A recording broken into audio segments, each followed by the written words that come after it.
在古神中，没有修真界有关修为的划分。Sebelum menyimak alur cerita Renegade Immortal, sobat bisa menonton filmnya terlebih dahulu, agar mudah memahami alur ceritanya.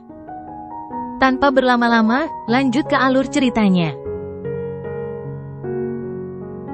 Mata bocah berkepala besar itu dipenuhi dengan kengerian. Dia batuk darah dan seluruh tubuhnya dikelilingi oleh cahaya darah. Dia mundur dengan kecepatan yang tak terbayangkan. Darah keluar ini tidak bersuara, tapi itu beberapa kali lebih cepat dari petir. Dalam sekejap mata, dia telah melarikan diri jauh dari planet Suzaku. Namun, dalam sekejap dia harus sampai di sana, Wang Lin mengambil langkah dan riak muncul. Sosoknya menghilang saat dia bergabung dengan dunia. Dia bahkan lebih cepat dari bayangan darah dan muncul tepat di depan bayangan yang kabur. Saat sosok Wang Lin muncul, ikan yin dan yang muncul di tangan kanannya dan dia tanpa ampun membanting ke depan dengan tangannya. Telapak tangannya tidak mengenai apapun kecuali udara, tetapi itu menciptakan ledakan di luar angkasa. Telapak tangan ini berisi dao dan energi asal Wang Lin. Dampak ini cukup mengguncang langit dan bumi. Cahaya darah di sekitar bocah berkepala besar itu segera runtuh dan wajahnya menjadi pucat. Meskipun mantra itu telah mendarat di udara, gas hitam dan putih telah muncul. Gas putih mengalir ke dalam kehampaan namun anehnya muncul di dalam tubuh bocah berkepala besar itu dan menuju ke jiwa asalnya. Anak laki-laki berkepala besar belum pernah melihat mantra semacam ini seumur hidupnya. Gas putih di tubuhnya runtuh, menyebabkan sumber surgawi di tubuhnya hancur juga. Ini baru permulaan. Yang benar-benar membuat bocah berkepala besar itu terkesiap adalah gas hitam itu. Ketika gas hitam mengelilinginya, itu menyebabkan seluruh tubuhnya berkerut. Sejumlah besar kekuatan hidup meninggalkan tubuhnya. Perubahan ini sangat mengejutkan bocah berkepala besar itu. Mantranya dipatahkan oleh Wang Lin dan kekuatan yang kuat telah datang melalui kehampaan dan menabrak bocah berkepala besar itu. Dia jatuh seperti meteor langsung ke tanah. Adegan ini disaksikan oleh semua pembudidaya yang telah terbangun di planet Suzaku, dan mereka menjadi bersemangat. Beberapa pembudidaya yang dikejutkan oleh bocah berkepala besar itu mulai bangun. Tidak ada yang tahu siapa yang memulainya, tetapi banyak pembudidaya terbang keluar dari sekte mereka ke tepi pertempuran. Semakin banyak pembudidaya secara bertahap terbang. Di antara mereka adalah Zhou Wutai dan Yun Kezi. Pada saat ini, tidak jauh dari Wang Lin dan pertempuran bocah berkepala besar itu, ada sebuah kota fana. Seorang lelaki tua berambut putih yang matanya redup dan terluka oleh bocah berkepala besar itu berjuang untuk menyebarkan akal untuk mengamati pertempuran. Dia berada di dalam ruang rahasia dan ada lukisan di hadapannya. Lukisan itu adalah lukisan orang tua yang baik hati, dan di bawah lukisan itu ada sebuah tanda. Terukir di atasnya adalah leluhur Wang Clan, Wang Zuo. Sedangkan untuk bocah berkepala besar, dia merasakan hantaman kuat dan suara letupan datang dari seluruh tubuhnya. Tubuhnya dengan cepat tertutup di tanah. Ketakutan, energi asal celestialnya diaktifkan seperti orang gila. Tangan kanannya menunjuk ke banyak titik di tubuhnya sebelum dia akhirnya bisa menghentikan dirinya sendiri setelah jatuh ribuan kaki. Dia tertawa dan bergegas keluar. Kedua tangannya membentuk segel dan sejumlah besar energi asal angkasa keluar.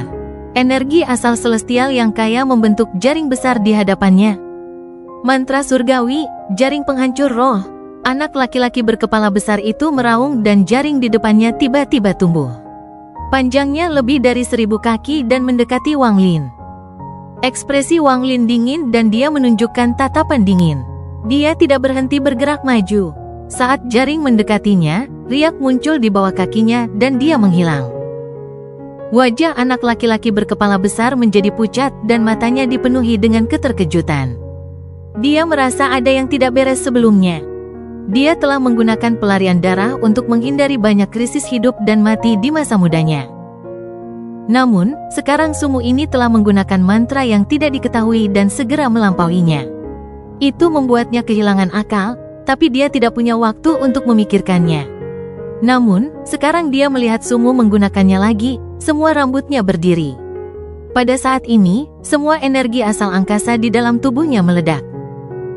Namun, sejumlah besar gas putih keluar dari tubuh bocah berkepala besar itu. Gas putih membentuk badai dahsyat di luar tubuh bocah berkepala besar itu.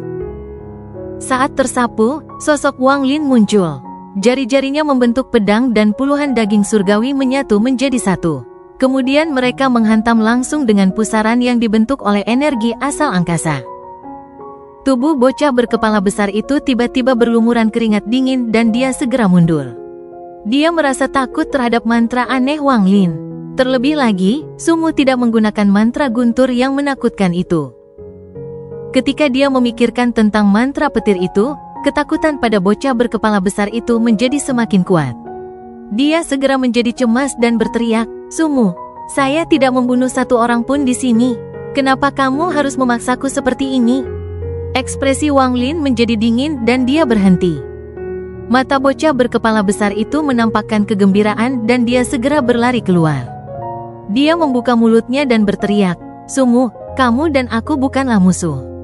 Akulah yang sembrono. Aku akan pergi sekarang." Jantungnya berdebar kencang. Ini adalah krisis hidup dan mati yang nyata.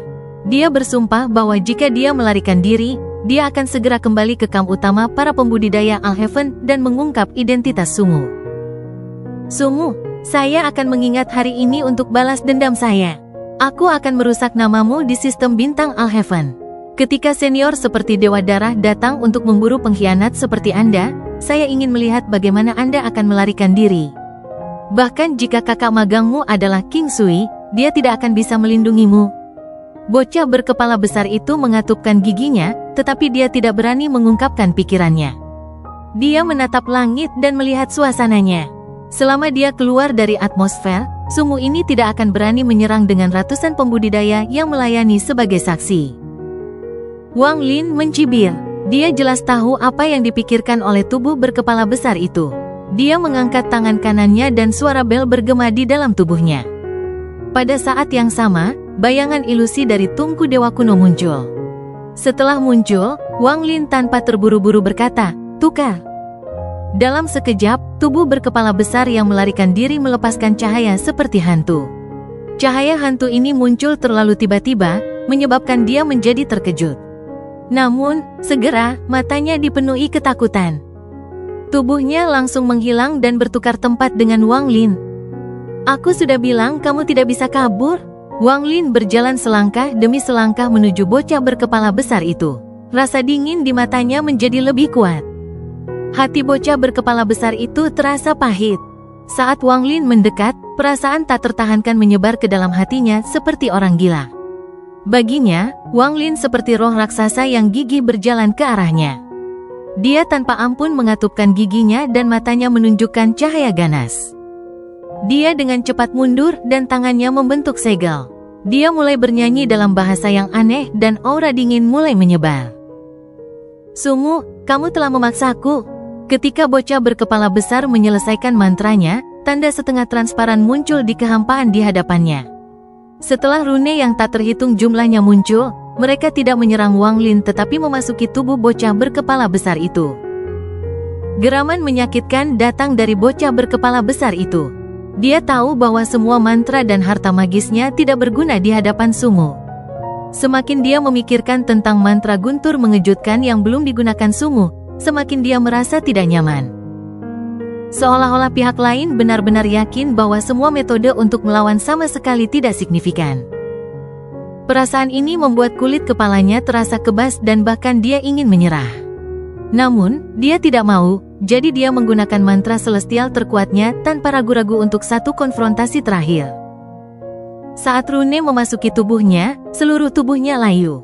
Seolah-olah semua esensi di tubuhnya berkumpul menuju kepalanya. Awalnya, kepalanya lebih besar dari tubuhnya. Sekarang dia telah menggunakan mantra surgawi ini, tubuhnya menjadi lebih kecil dan tidak terlihat berbeda dari kerangka. Namun, sekarang kepalanya terlalu dibesar-besarkan sehingga sangat mengejutkan untuk dilihat. Kepala besar itu menyebabkan penampilan bocah itu menjadi sangat ganas. Pembuluh darah besar menonjol dari dahinya seolah-olah ada cacing di bawahnya. Jika seorang manusia melihat ini pada malam hari, mereka akan mati karena ketakutan. Anak laki-laki berkepala besar ini awalnya tidak memiliki banyak rambut. Setelah dia menggunakan mantra aneh ini, semua rambutnya rontok. Sekarang tidak ada satu helai pun rambut yang tersisa di kepalanya. Tawa tajam bergema saat tangannya membentuk segel dan menunjuk ke kedua sisi kepalanya. Pandangannya tertuju pada Wang Lin dan dia berteriak, mantra surgawi, pemindahan tendon. Saat dia meraung, suara letusan yang keras muncul seperti gemuruh guntur. Banyak urat yang menggeliat keluar dari kepalanya dan berubah menjadi ular hijau. Ular hijau menyatu dan memanjang seperti pilar menuju Wang Lin. Ekspresi Wang Lin masih netral. Alasan dia tidak menggunakan mantra yang kuat adalah karena dia memiliki kegunaan lain untuk bocah berkepala besar itu. Jika dia menggunakan mantra yang kuat, dia tidak akan bisa menahan karena dia tidak bisa mengendalikannya dengan baik dengan kultivasinya saat ini. Selain itu, orang ini adalah salah satu dari 36 surga surgawi. Wang Lin belum siap memutuskan hubungan dengan sistem bintang Alheaven. Dia bisa membunuh seorang pembudidaya biasa, tetapi bukan surga surgawi di dekat planet Suzaku, terutama dengan ratusan pembudidaya yang mengawasi. Itu bukanlah keputusan yang bijaksana. Namun, dengan sikap Wang Lin, karena pihak lain telah memprovokasi dia secara alami tidak akan membiarkan mereka pergi. Dia punya ide tentang bagaimana menangani situasi dengan sempurna. Mata bocah berkepala besar itu berbinar-binar. Dia memiliki tatapan seperti binatang buas yang didorong ke tepi dan bertarung mati-matian. Kehidupan bocah berkepala besar itu dipenuhi dengan tragedi. Ketika dia lahir, kepalanya besar dan tubuhnya kecil. Selama masa kecilnya, ia sering diejek oleh teman-temannya. Jika itu satu-satunya masalah, itu akan baik-baik saja, tapi itu bukan satu-satunya kelainan. Dia lambat, dan senyum bodoh itu akan selalu muncul di wajahnya. Ibunya tidak menyukainya dan sama sekali mengabaikannya. Dia menghabiskan masa kecilnya diintimidasi dan dianiaya. Namun, dia tidak terlalu mengerti tentang ini, dan kapanpun dia melihat seseorang, dia hanya akan tersenyum bodoh. Bakatnya membuatnya tidak mungkin untuk berkultivasi. Pada usia 15 tahun, dia diusir dari keluarganya dan tidak lagi menjadi bagian dari klan. Namun, tidak ada yang menyangka bahwa dia akan muncul kembali di keluarga 500 tahun kemudian. Penampilannya tidak banyak berubah, dia masih memiliki senyum bodoh itu, tapi dia telah mencapai tahap ascendant. Ini segera menarik perhatian keluarga. Sejak itu, dia menjadi elit keluarga. Waktu perlahan berlalu, dan setelah ribuan tahun, bocah berkepala besar itu mencapai puncak dari tahap korporeal yang. Masa kecilnya membuat kepribadiannya sangat bengkok. Selama ribuan tahun ini, banyak orang disiksa dan dibunuh. Apakah mereka pria atau wanita, mereka semua mati dengan menyedihkan. Dia adalah orang yang sangat berhati-hati. Jika dia bertindak, dia akan memastikan bahwa tidak ada yang bisa menemukan petunjuk apapun. Namun, 30 tahun yang lalu, dalam salah satu pembunuhannya, keluarganya akhirnya tidak tahan lagi. Nenek moyang Nirvana Skrier tahap awal secara pribadi keluar untuk membunuhnya. Setiap anggota keluarga mengira bahwa pertempuran ini ada di tas, tetapi bocah berkepala besar itu tiba-tiba melepaskan budidaya Nirvana Skrier tahap awal. Dia telah mencapai tahap penggorengan Nirvana beberapa dekade yang lalu, tetapi tetap menyembunyikannya. Sekarang dia melepaskan kultivasinya dan memulai pertempuran dengan leluhurnya. Dalam pertempuran ini, leluhur meninggal dan bocah berkepala besar itu terluka parah dan dia mundur. Setelah itu, tidak ada kabar tentang dia sampai kompetisi surgawi. Ketika dia muncul kembali, itu memicu gelombang besar dalam keluarganya. Mengingat hidupnya, kekejaman di mata bocah berkepala besar itu semakin kuat. Saat dia meraung, tendon yang keluar dari kepalanya membawa aura sombong yang bisa menghancurkan dunia dan melesat ke arah Wang Lin. Pada saat yang sama, energi spiritual surgawi memenuhi area tersebut, dan juga terdapat energi iblis. Saat pilar daging mendekati Wang Lin, itu meledak menjadi tendon yang tak terhitung jumlahnya yang membentuk jaring. Jaringnya mengepung area yang bagus dan mendekati Wang Lin. Mata Wang Lin tampak tenang. Item ini adalah stempel penyegelan surgawi. Setelah dimuntahkan, cahaya keemasan yang menyilaukan dan ratusan ribu rune muncul. Rune membentuk pusaran emas dan menyapu ke depan. Jaring tendon segera membungkus pusaran, tetapi rune emas langsung menabraknya. Rune emas mendarat dan segel dibentuk dengan setiap rune. Secara khusus, rune emas yang menyegel jiwa asal kultivator sangat ganas. Saat mereka mendarat, akan ada gemuruh keras dan kekuatan segel 100 kali lebih kuat dari biasanya. Hampir dalam sekejap, saat pusaran emas menyapu area itu, cahaya keemasan menutupi bocah berkepala besar itu dan dia benar-benar tersegel. Sebuah raungan datang dari bocah berkepala besar itu saat matanya memerah dan dia mulai meronta. Rune mulai runtuh, dan pada saat ini, Wang Lin bergerak. Kaki kanan Wang Lin mengambil langkah dan riak muncul. Ketika dia mengambil langkah kedua, seakan-akan ruang angkasa menyusut dan dia bisa mencapai mana saja hanya dengan satu langkah. Pembengkokan spasial. Wang Lin muncul di sebelah anak laki-laki berkepala besar di langkah berikutnya. Kedua jari kanannya membentuk pedang dan domainnya terintegrasi ke dalam jarinya. Dengan ujung jarinya, ikan yin dan yang muncul. Jari-jarinya dikelilingi oleh gas hitam dan putih dan dia menekannya. Semua rune emas menyingkir ketika jarinya mendekat, memungkinkan Wang Lin untuk menekan di antara alis tubuh berkepala besar itu. Mata bocah berkepala besar itu dipenuhi rasa takut dan dia mundur tanpa ragu-ragu. Namun, dibandingkan dengan Wang Lin, dia terlalu lambat. Pada saat ini, dia merasakan sesuatu yang panas meledak di dalam tubuhnya. Gas hitam dan putih mengelilingi tubuhnya dan menyebabkan kepalanya yang sangat besar segera menyusut. Tendon yang keluar dari kepalanya dengan cepat menyusut juga. Dia langsung batuk seteguk darah. Darah ini tidak terbatuk secara acak, setiap tetes dibebankan ke Wang Lin. Setiap tetes darah mengandung energi spiritual surgawi yang kuat. Jika darah ini jatuh ke tubuh Wang Lin, tubuhnya akan segera roboh.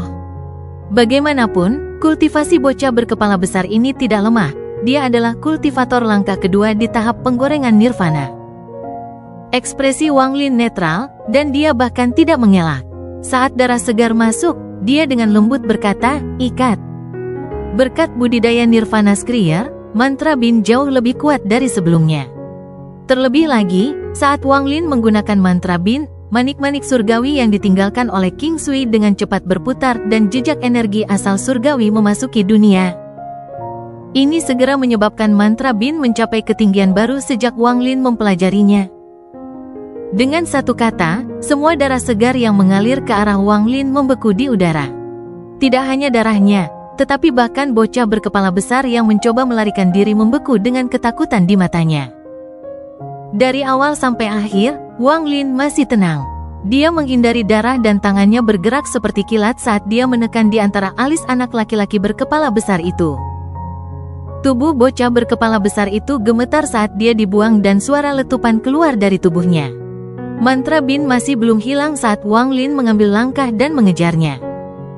Namun, tepat pada saat ini, ekspresinya berubah saat sinar energi pedang turun. Mereka adalah para kultivator Alheaven yang merasa ada yang tidak beres. Kultivasi mereka kuat dan mereka menerobos atmosfer saat turun. Kemunculan orang-orang ini segera menimbulkan tekanan yang sangat besar bagi planet Suzaku. Kapan pembudidaya planet Suzaku melihat begitu banyak pembudidaya yang kuat sebelumnya? Mereka semua kaget. Ketika para pembudidaya Alheaven turun, mereka segera melihat Wang Lin dan bocah berkepala besar. Ketika mereka melihat Wang Lin, ekspresi mereka berubah drastis. Wang Lin tidak berhenti. Saat dia mengejar, dia menamparkan tasnya dan bendera harimau surga yang mewakili statusnya sebagai petir celestial dibuang. Saat bendera dikibarkan, terdengar raungan harimau yang ganas. Gas ungu mengelilingi bendera yang berubah menjadi harimau dan itu meraung langsung ke arah pembudidaya Alheaven di langit. Kalian semua, tunggu di luar. Siapapun yang berani melanggar akan dibunuh. Wang Lin bahkan tidak melihat ke belakang saat jarinya mendarat di antara alis bocah berkepala besar itu lagi. Lebih banyak suara letupan datang dari tubuh bocah berkepala besar itu dan dia tanpa ampun dihempaskan ke tanah. Sebuah lubang besar muncul dengan keras, menyebabkan bumi di sekitarnya bergetar. Orang-orang pintar di antara ratusan pembudidaya Alheaven segera mundur dan diam-diam mengeluh. Jika mereka tahu sebelumnya, mereka tidak akan datang untuk melihatnya. Pertempuran antara dua pemegang gelar surgawi bukanlah sesuatu yang bisa mereka ikuti. Dengan beberapa orang memimpin jalan, semua pembudidaya Alheaven mengikuti dan mundur. Mereka meninggalkan planet Suzaku dan tidak berani berpartisipasi dalam pertarungan ini. Pembalikan mendadak ini menyebabkan semua pembudidaya di planet Suzaku memahami bahwa leluhur planet Suzaku, Wang Lin, memiliki status yang sangat tinggi di antara para pembudidaya Alhaven. Wang Lin mendarat di tanah dan memandang anak laki-laki berkepala besar di dalam lubang. Mantra Bin telah berakhir dan wajah anak laki-laki berkepala besar itu pucat. Anak laki-laki berkepala besar berlumuran darah dan matanya dipenuhi teror saat dia melihat Wang Lin. Wang Lin dengan dingin menatap bocah berkepala besar itu. Dia mengangkat tangannya dan kilatan cahaya hijau datang darinya. Awan guntur mulai berkumpul di langit di atas planet Suzaku dan kilat berkedip di antara awan. Kemudian semua petir tampak terkendali saat itu bergegas menuju tangan kanan Wang Lin. Dalam sekejap, bola guntur berkumpul di tangan Wang Lin dan mulai mengeluarkan suara letusan. Ada juga busur yang tak terhitung jumlahnya yang terbang dari bola guntur. Dari kejauhan, seolah-olah guntur langit benar-benar di bawah kendali Wang Lin. Ketika dia melihat guntur, bocah berkepala besar itu gemetar. Adegan yang membuatnya takut pada Wang Lin dari satu baris ke surga muncul kembali. Kali ini dia ketakutan, benar-benar ketakutan dari lubuk hatinya. Saudara Su, 2000 tahun kultivasi saya tidaklah mudah. Jika ada sesuatu yang Anda butuhkan, silakan bicara. Selama Anda tidak membunuh saya akan setuju. Murid laki-laki berkepala besar menyusut saat dia menatap bola guntur. Dia bukan orang bodoh. Sejak pertarungannya dengan Wang Lin dimulai, Wang Lin tidak pernah menggunakan mantra yang kuat, jadi dia jelas tidak berniat untuk membunuhnya. Jika dia mundur selangkah lebih dulu, dia mungkin bisa menghindari bencana ini. Wang Lin dengan tenang berkata, "Saya membutuhkan seorang pelayan." Anak laki-laki berkepala besar diam-diam merenung dan berkata, "Saya telah memasuki kolam surgawi dan kehilangan wilayah saya. Saya tidak bisa memberikan ideal dao saya." "Tidak masalah, saya punya mantra. Jika Anda mau, itu tidak akan merugikan. Tetapi jika Anda menolak, maka itu akan runtuh dan Anda akan mati." Saat Wang Lin berbicara, dia mengangkat tangan kanannya dan rune aneh terbentuk. Kemudian energi asal surgawi keluar dari manik di dalam tubuhnya dan berkumpul di rune di tangan Wang Lin. Ada kilatan cahaya keemasan saat tanda emas gelap muncul di tangan kanan Wang Lin. Ketika dia menerima giok Kaisar Langit King Lin, selain dari metode pemurnian untuk penjaga surgawi, ada juga mantra untuk mengendalikan orang lain. Namun, ketika Wang Lin mencobanya, mereka tidak sekuat yang dikatakan catatan. Bahkan jejak budak yang digunakan pada Li Yuan disebutkan dalam giok Kaisar Langit King Lin. Tetapi setelah Wang Lin menganalisanya, dia masih tidak dapat menemukan petunjuk apapun. Ini sampai dia mengetahui tentang asal-usul celestial, saat itulah semuanya menjadi jelas.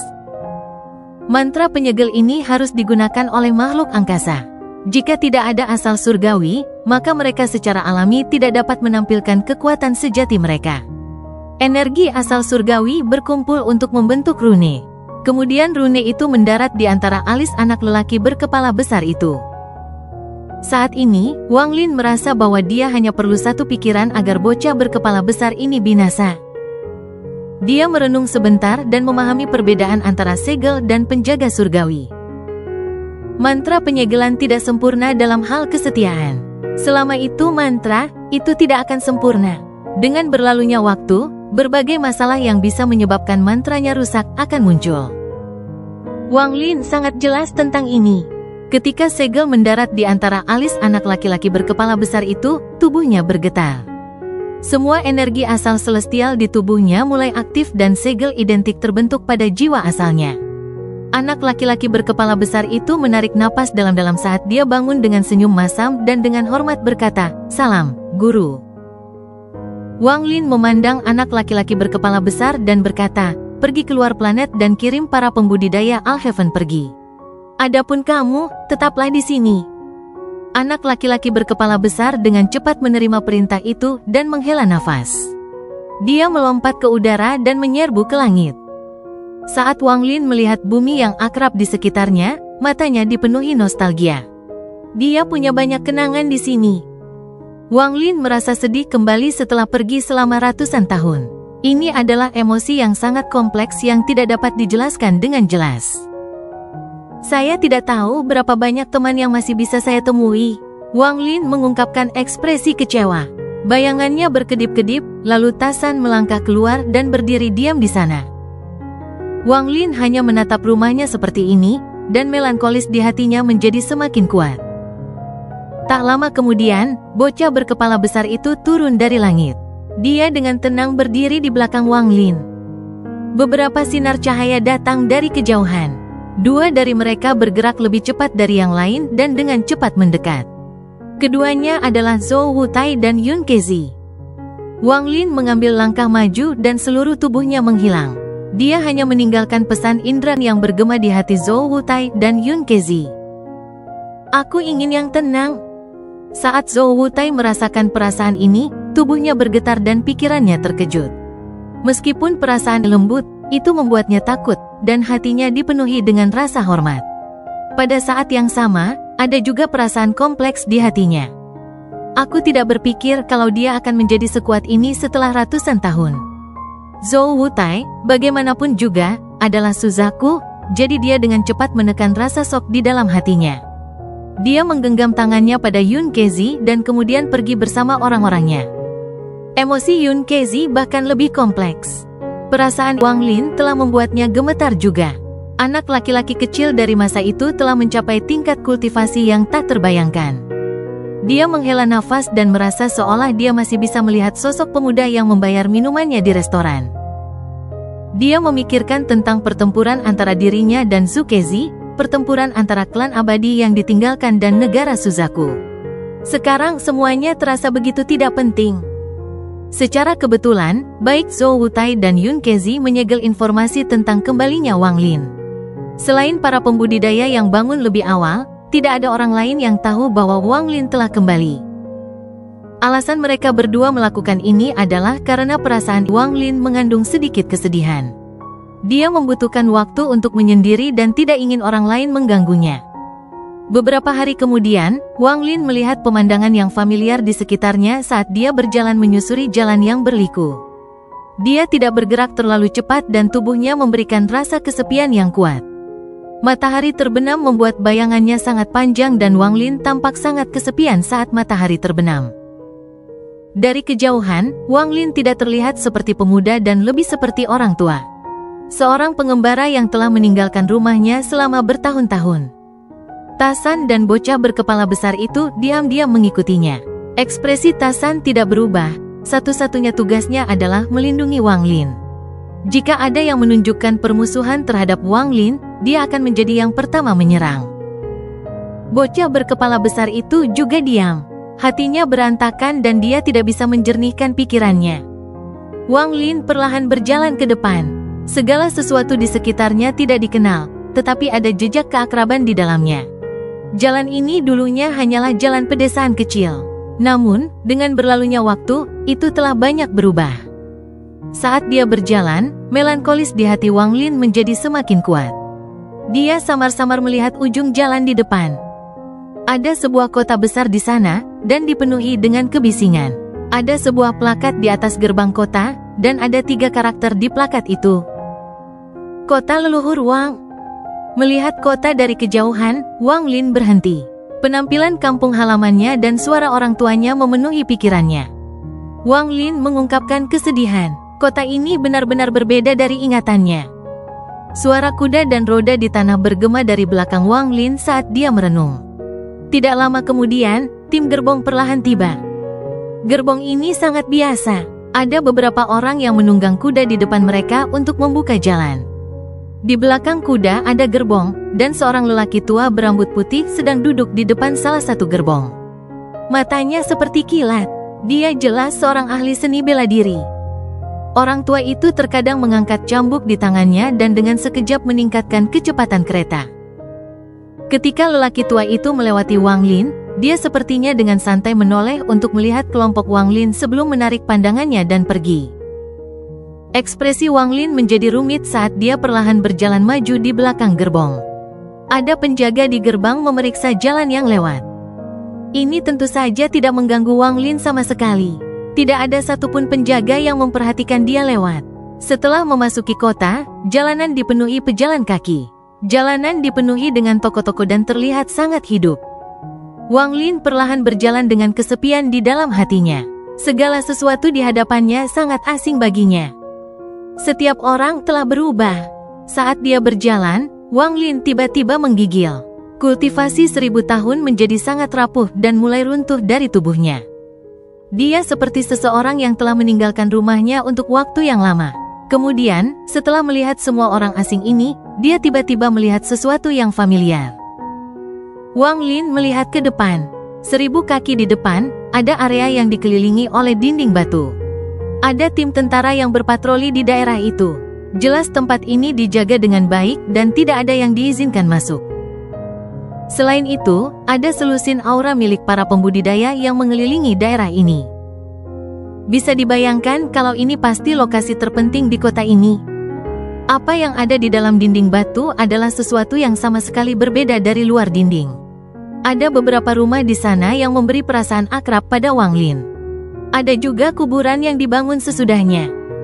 Para prajurit yang berpatroli di tembok terkadang melihat ke dalam tembok, dan wajah mereka akan menunjukkan rasa hormat dari lubuk hati mereka.